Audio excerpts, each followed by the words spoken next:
Hey y'all, I got an anime channel called Mystic Sage, where I do anime top 10s, speculations, and more. You can also follow me on Twitter, Instagram, and Twitch to keep up to date with me, the channel, and even for some entertainment. Links will be in the description below. Thanks guys, enjoy the video. One of the most beloved parts of the 3rd and 4th generations of Pokemon games is their post-game content, most notably the Battle Frontier. In Pokemon Emerald, there's a whole island filled with new battle challenges with some unique ways to do things that differ from your traditional one-on-one battle. And in both Heart Gold, Soul Silver, and Platinum, you have a slightly different set of facilities to challenge as well. Today, we're going to do something a little different and rank the Battle Frontier facilities from both generations from worst to best. I'm judging them not on their Frontier brains, which I still will talk about, but instead on their facility designs, the challenges themselves, and what you have to do when within them. This wasn't actually as simple of a list to put together as you might think, as the Battle Frontier houses some very cool ideas and challenges that GameFreak hasn't decided to revisit yet. I figured since we have to start from the bottom and work our way up to the best, that the obvious choice here for a place to start would be the Battle Tower. I decided when putting this list together that I would combine both the 3rd and 4th gen Battle Tower together, seeing as they are essentially identical challenges. The Battle Tower has been, in concept, featured in every Pokemon game since Gen 2, and really hasn't changed much in its future appearances. All you do in the Battle Tower is enter either a single, double, or multi-battle challenge, the last of which you can take on with a partner via either link cable or Wi-Fi depending on the generation. And from there, you'll be taken into a room to battle 7 consecutive times before having to start over again and continue to build up a streak. Once you get to 35 battles in a row won, you'll have the chance to face off with the Frontier Brain, Annabelle, in Gen 3, and after 20 battles in a row, you'll face Frontier Brain Palmer in Gen 4, and taking them on is as simple as taking on anyone else. The Battle Tower doesn't leave a lot to the imagination as you stay in just one room during your whole challenge, and just have mindless battle after mindless battle, making it the most simple challenge the Frontiers have to offer. Following the Battle Tower on this list is Gen 3's Battle Dome, and much like the tower, it's an incredibly simple and boring challenge. The differences from the tower are few and far between, as this is just a tournament-style battle as opposed to the constant bombardment of battles in a single room.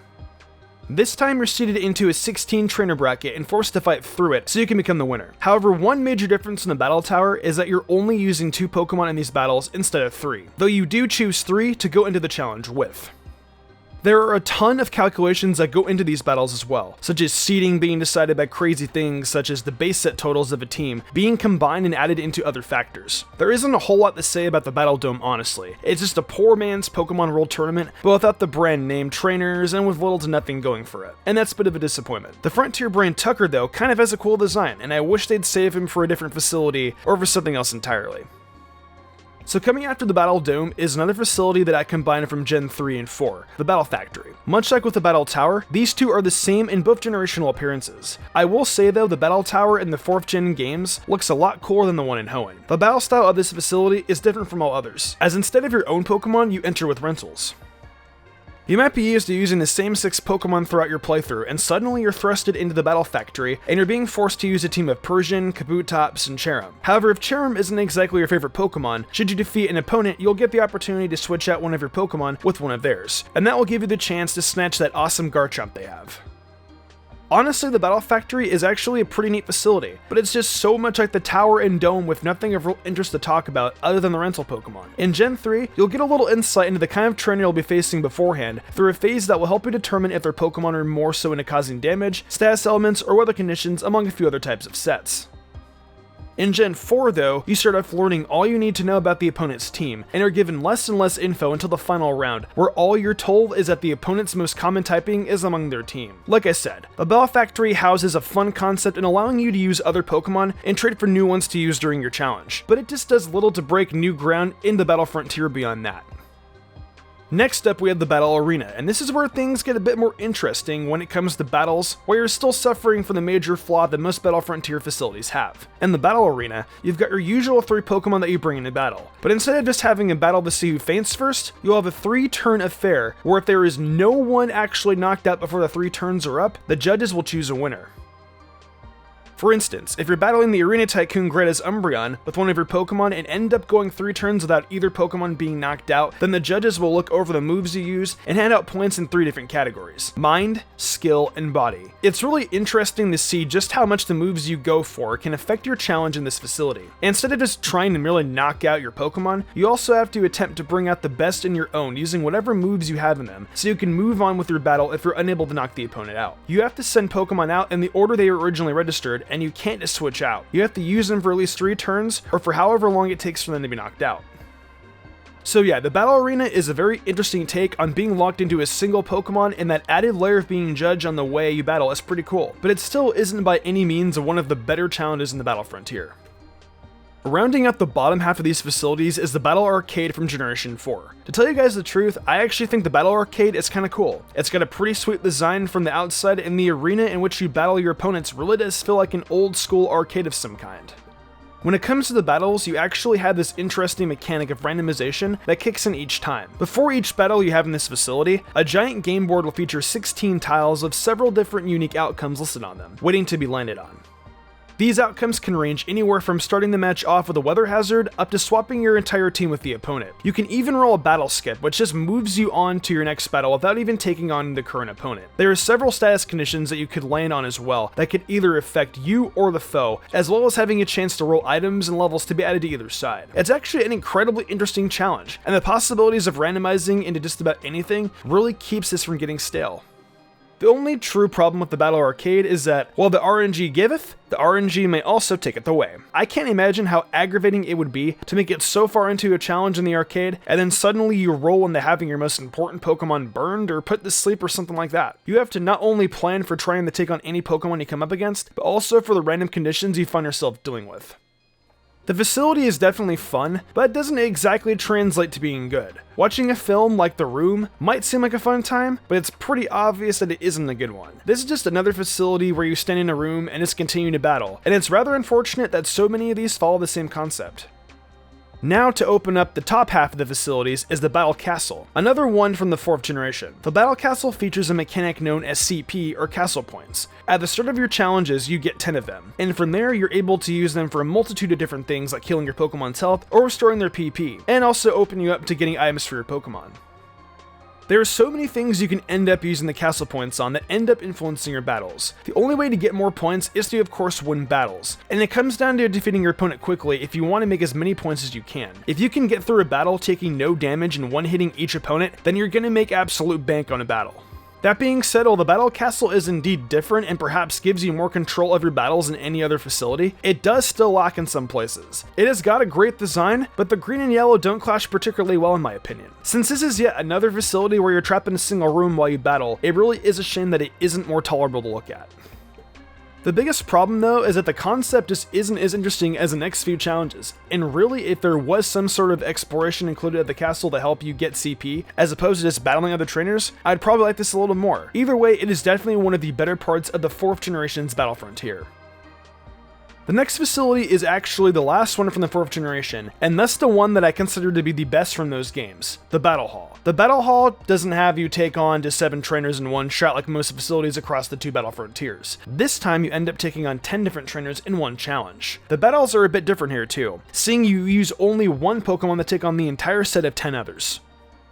If you take on the Double Battle Challenge, you actually have to use 2 of the same Pokemon as well, which is an interesting tidbit. You have to select a particular typing as you go along in the Battle Hall, meaning you could go for type advantages throughout a single challenge. If you're using Venusaur, you could easily keep selecting water types to face throughout the challenge. You can go up to rank 10 against a typing, and as you advance, you'll see the opponent's Pokemon getting stronger and stronger.